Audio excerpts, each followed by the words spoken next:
The perfect arrangement. Marcus Blackstone adjusted his platinum cufflinks for the third time in 10 minutes. A nervous habit that would have surprised anyone who knew him. The 42-year-old tech mogul wasn't accustomed to feeling uncertain about anything, least of all business deals. But this wasn't just any deal, it was the acquisition that would cement his company's global dominance in artificial intelligence. Worth $12 billion in 5 years of careful negotiations, the problem wasn't the money or the technology. It was the Yamamoto family. They're traditionalists.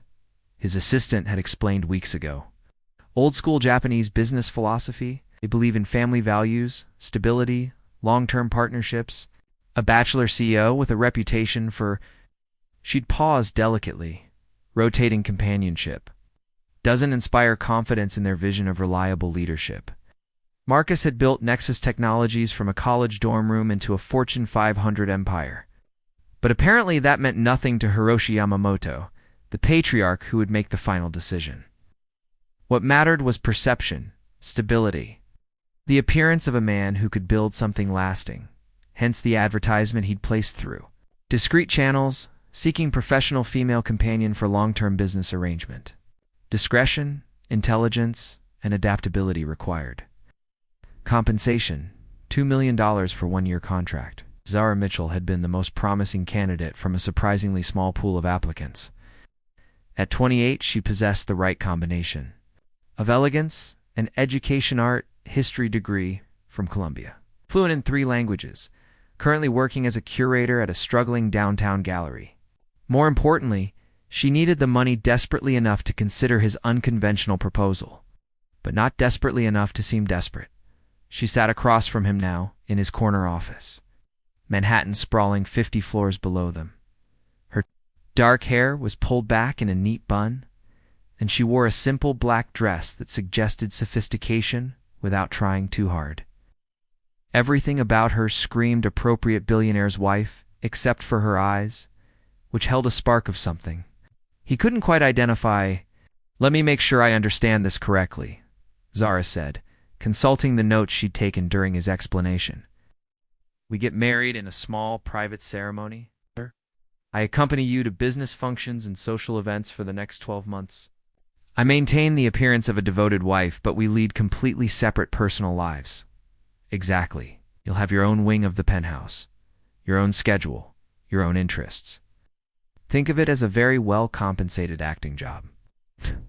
The Japanese investors will be convinced you're a stable, family-oriented man," Marcus nodded. "The Yamamoto deal closes in 3 weeks. After that, it's simply a matter of maintaining appearances until the integration is complete. 1 year, then we have an amicable divorce. You disappear with your $2 million, and we never see each other again." Dada was quiet for a long moment, studying the contract he'd had his lawyers prepare. 50 pages of legal language that boiled down to a simple transaction. Her time and discretion for enough money to solve every financial problem she'd ever had. "What about ... personal relationships?" she asked carefully. "I assume you're not planning to be celibate for a year. Discretion is key. No public appearances with anyone else, no social media posts, no situations that could compromise the arrangement. Beyond that, your private life remains private. And yours?" Marcus smiled thinly.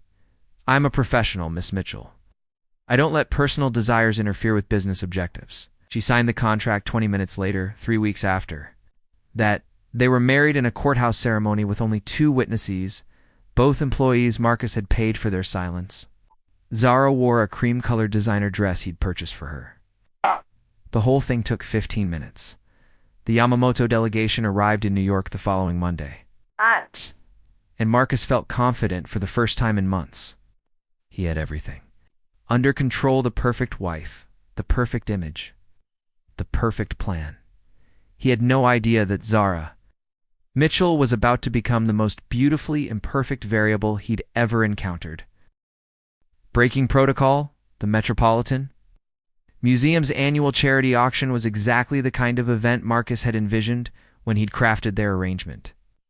Crystal chandeliers cast warm light over Manhattan's elite as they mingled between million-dollar artworks, champagne glasses, creating a subtle symphony of clinking crystal. Zara looked perfect beside him in a midnight blue gown that had cost more than most people's cars. Her hand resting lightly on his arm as they navigated conversations with potential investors. For 2 hours, everything went according to script. Zara played her role flawlessly charming, but not overpowering. It's knowledgeable about art without being pretentious, supportive of Marcus without seeming subservient.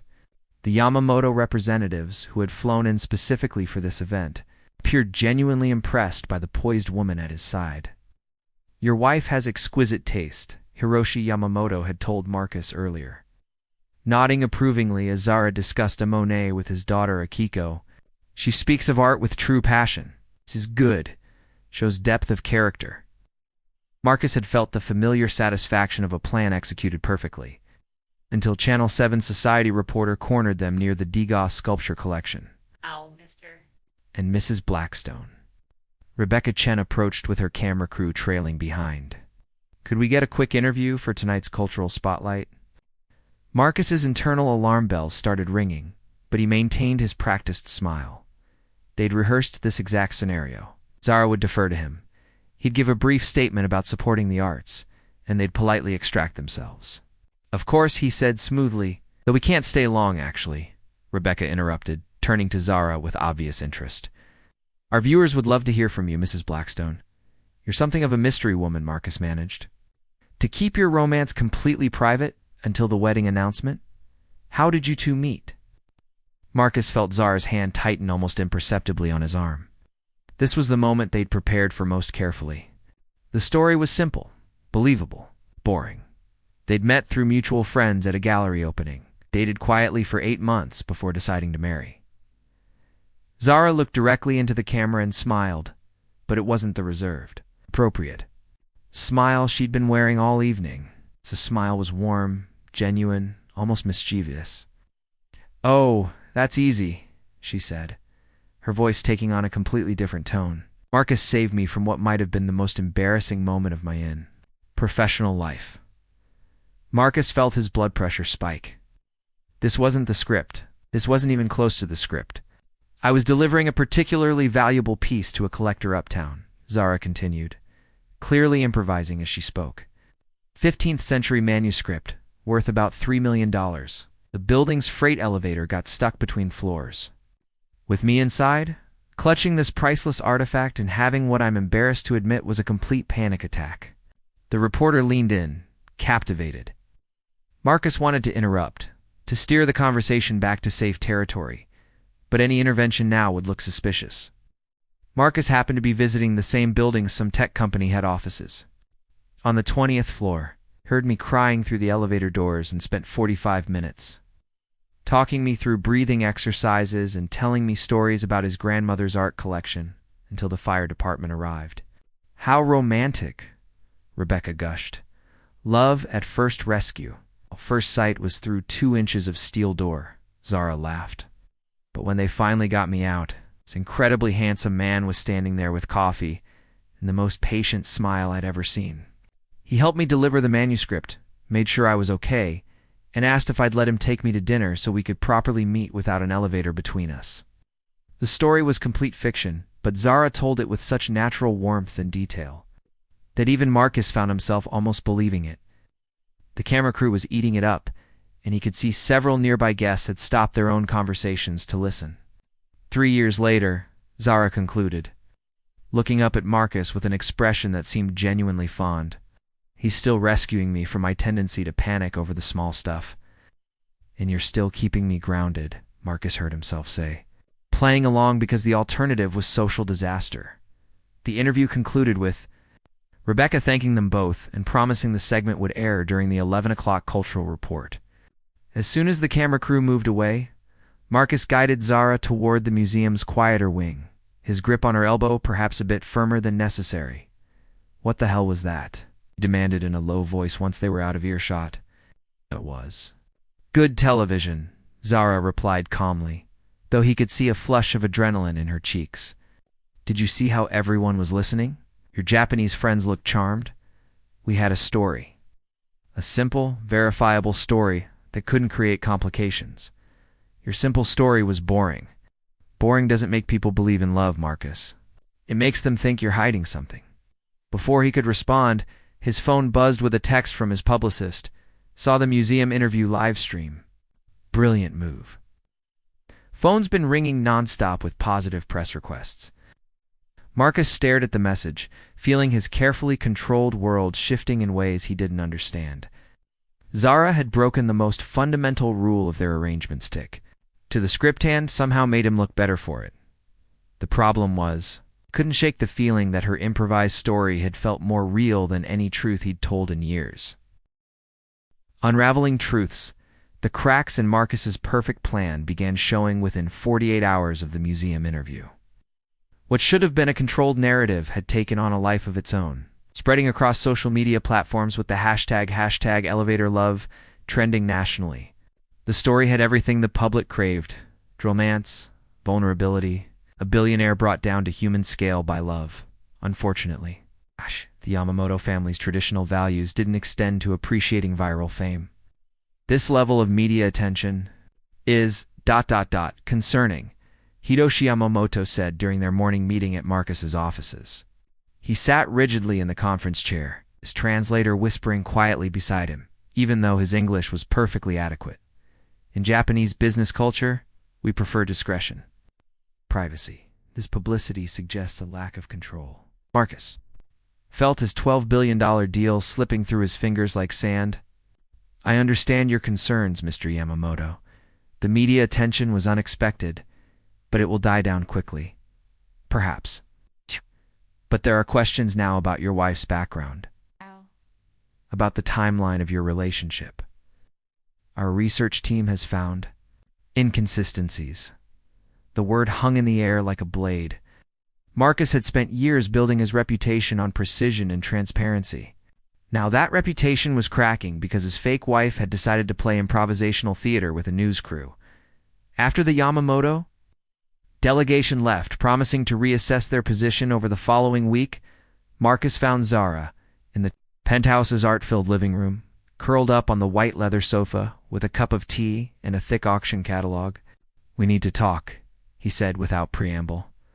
She looked up from her reading, and he noticed she'd changed from her business-appropriate outfit into jeans and an oversized sweater. Without the armor of expensive clothes and perfect makeup, she looked younger, more approachable, more real. "I assume this is about the Yamamoto meeting?" she asked calmly. "Saw the news alerts on my phone." "They're conducting background checks, Zara. They're asking questions about our relationship timeline, looking for proof that we've actually been together for 3 years. And finding nothing, I imagine." Marcus began pacing, a habit he'd developed.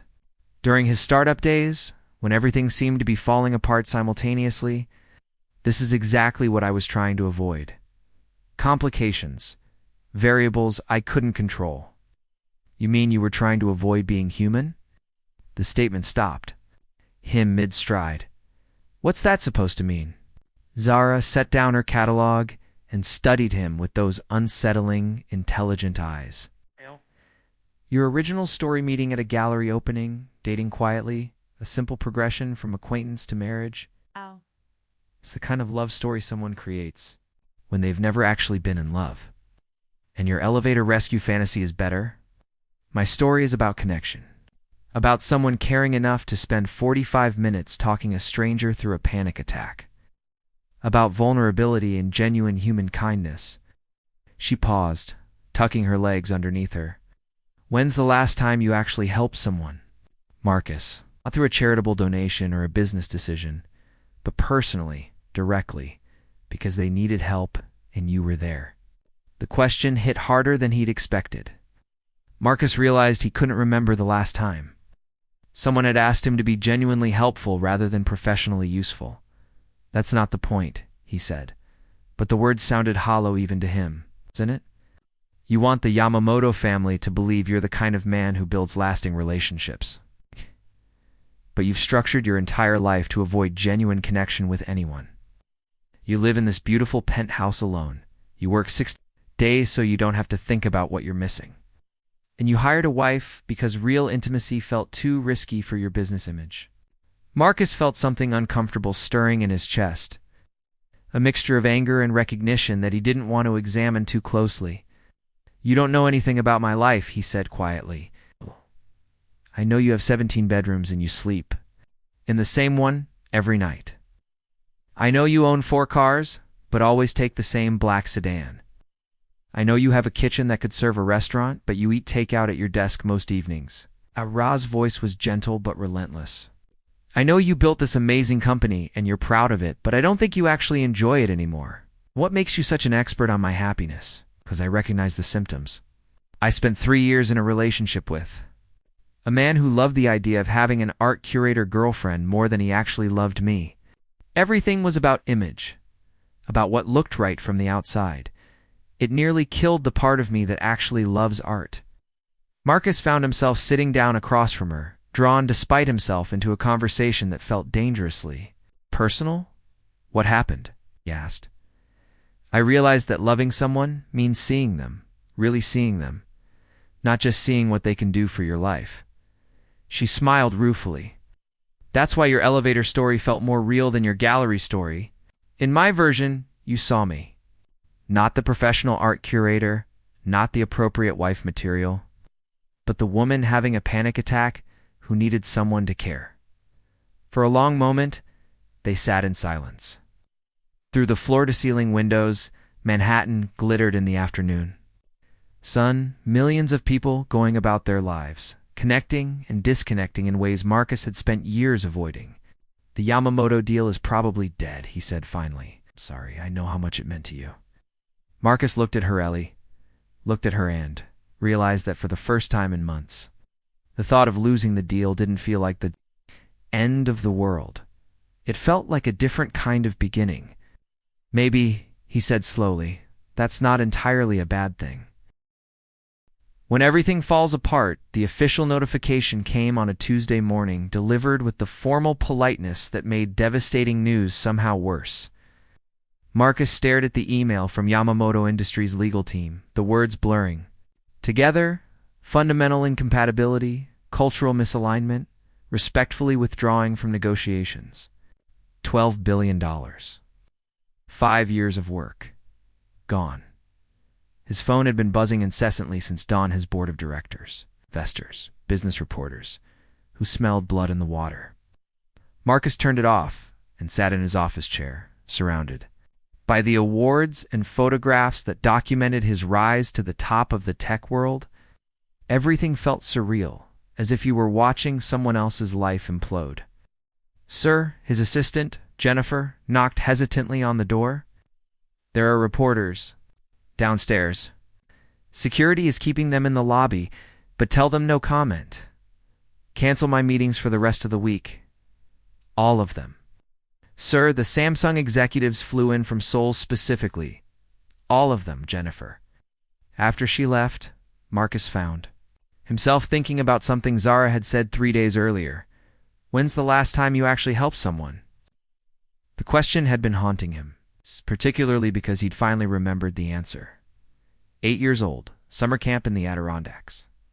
A smaller kid named Tommy Chen had gotten lost during a hiking trip, wandering off the trail while chasing what he thought was a rare butterfly. Marcus had found him 3 hours later, crying behind a fallen log, convinced he'd never see his parents again. He'd given Tommy his own water bottle, helped him climb onto his back, and carried him nearly 2 miles to the search party. "You saved me," Tommy had whispered as the camp counselor surrounded them with relief and praise. It was the last time Marcus could remember feeling genuinely heroic rather than simply successful. He left the office without telling anyone where he was going, taking the stairs down 42 floors because he needed the physical exertion. The reporters ambushed him in the lobby anyway, shouting questions about the failed merger, about his marriage, about whether Nexus Technologies could survive such a public rejection. Marcus pushed through them without comment. "Through the chaos, Mr. Blackstone. Is it true your wife's background story was fabricated?" He found Zara at the small gallery where she still worked part-time, even though their arrangement meant she didn't need the money. She was hanging a new exhibition, contemporary sculptures that played with light and shadow, and she looked completely absorbed in the work, adjusting each piece with the careful attention of someone who genuinely cared about the result. I saw the news, she said without turning around. I'm sorry, Marcus. Are you? That made her look at him. He must have appeared worse than he thought, because her expression immediately shifted to concern. Of course I am. I know how much that deal meant to you. Did it? Because I've been sitting in my office for the past 4 hours trying to figure out why I don't feel more devastated. And I keep coming back to something you said about not enjoying my work anymore. Zara set down the sculpture she'd been positioning and gave him her full attention. What are you thinking about instead? Zacchaeus found himself smiling despite everything. A kid named Tommy Chen, who thought I was a hero because I carried him back to camp when he got lost. How old were you? And that was the last time you helped someone just because they needed help. Marcus nodded, feeling foolish. Pathetic. Right. 42 years old, and my greatest moment of human decency happened in elementary school. It's not pathetic. It's just ... buried. Zara moved closer, and he caught the subtle scent of her perfume mixed with something that might have been paint or varnish from the gallery. What did it feel like? Helping him?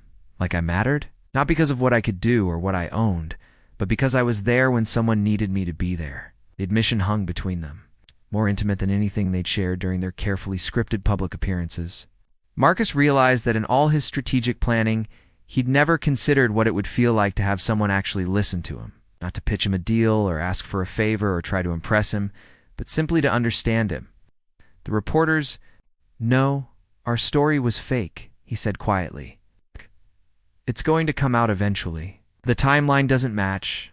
There's no digital trail of us together, no mutual friends who remember us dating. I know. Your $2 million was never really about the money, Marcus. That stopped him completely."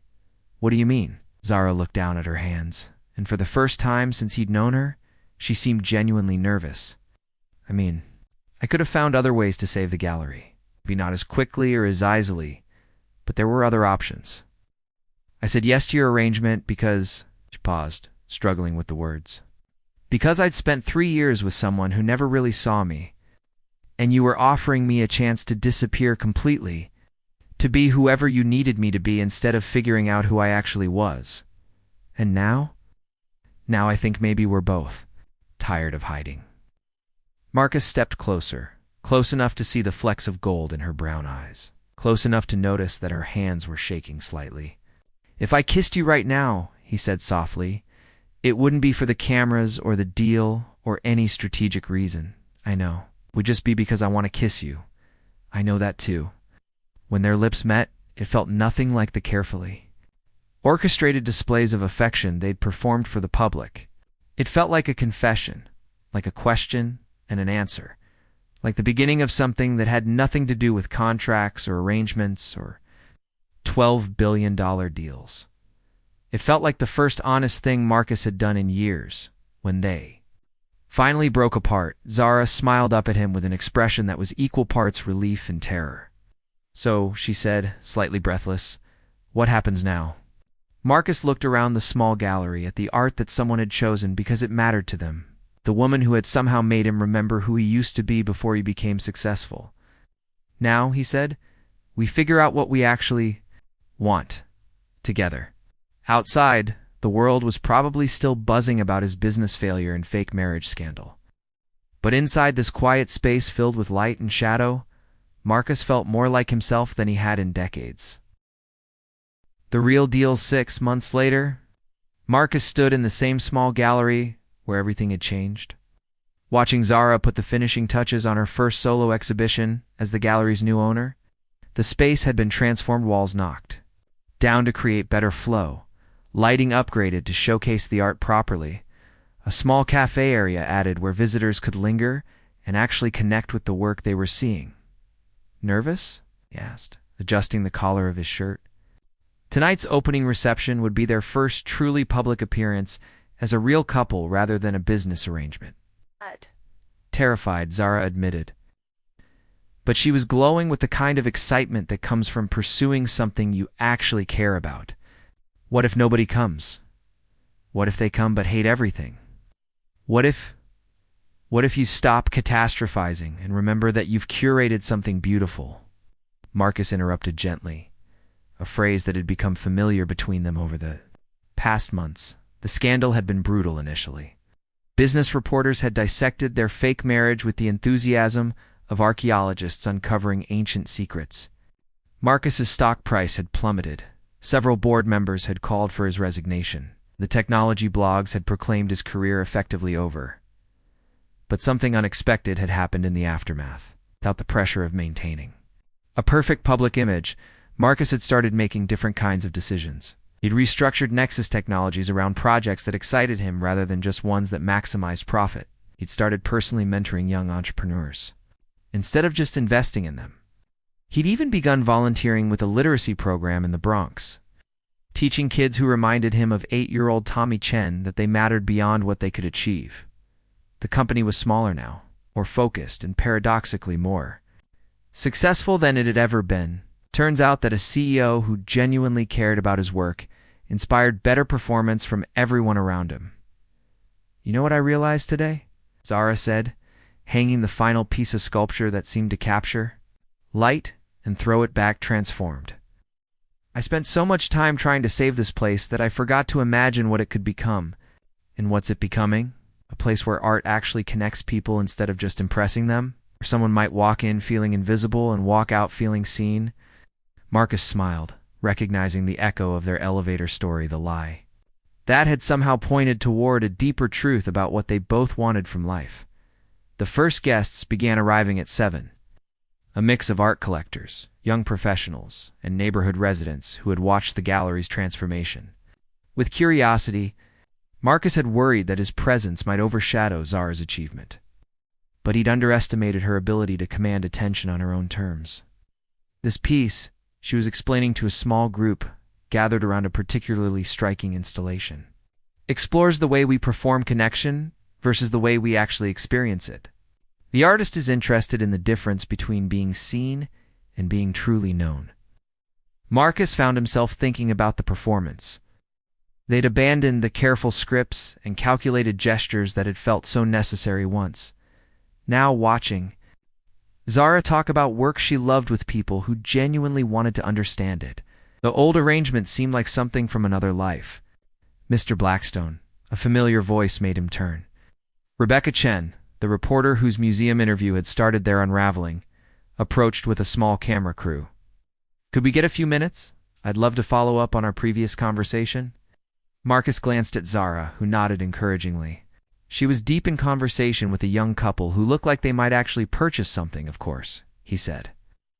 "Though I should warn you, the real story turned out to be more complicated than either of us expected. The best ones usually are. So tell me, what's it like being married to someone who completely derailed your business plan?" Marcus laughed, a sound that still surprised him with its genuineness. "It's like being married to someone who saved me from a life I didn't realize I hated." That's quite an admission from someone who was once called the most successful bachelor in New York. Success is relative, isn't it? 6 months ago, I would have measured it entirely in terms of market capitalization and quarterly earnings. Now, he gestured around the gallery, where Zara was explaining to an elderly man why a particular painting had made her cry the first time she saw it. I think it might have more to do with whether you're building something that actually matters to you, and your wife's art gallery matters to you. My wife matters to me. The gallery matters to her, which means it matters to me. But beyond that, yes, I think places like this are important. Places where people can discover something they didn't know they needed. Oh. The interview continued for another few minutes, but Marcus found his attention drifting back to Zara, and the energy she created simply by being genuinely passionate about something. When the camera crew finally packed up, she appeared at his elbow with 2 glasses of wine and a smile that made his chest tight with something he was still learning to recognize as uncomplicated happiness. "How'd it go?" she asked. "Better than our last television appearance? That's not a high bar." "It's true, but I told them the truth this time." "Which truth?" Marcus took her hand, feeling the calluses she'd developed from handling art and building display cases. Evidence of work that engaged her completely. "That you saved me from a stuck elevator," he said. "It just took me a while to realize I was the one who was trapped." Later that evening, after the last guests had gone and they'd tallied sales that exceeded Zara's wildest projections, they walked home through the city streets instead of taking a car. Manhattan sparkled around them, millions of lights representing millions of people, figuring out their own versions of connection and purpose. So Zara said, swinging their joined hands between them, "What's our next project?" Marcus considered the question, thinking about all the ways their lives had become genuinely intertwined rather than simply contracted together. "I was thinking we might try planning a real wedding," he said. "Something small, just for us. No cameras, no business objectives, no script. Just us figuring it out as we go? Zara stopped walking and turned to face him under a streetlight that made her eyes shine like the art she loved so much. "Marcus Blackstone," she said solemnly, "that sounds like the best deal you've ever negotiated." When he kissed her this time, it felt like signing a contract he actually wanted to keep forever.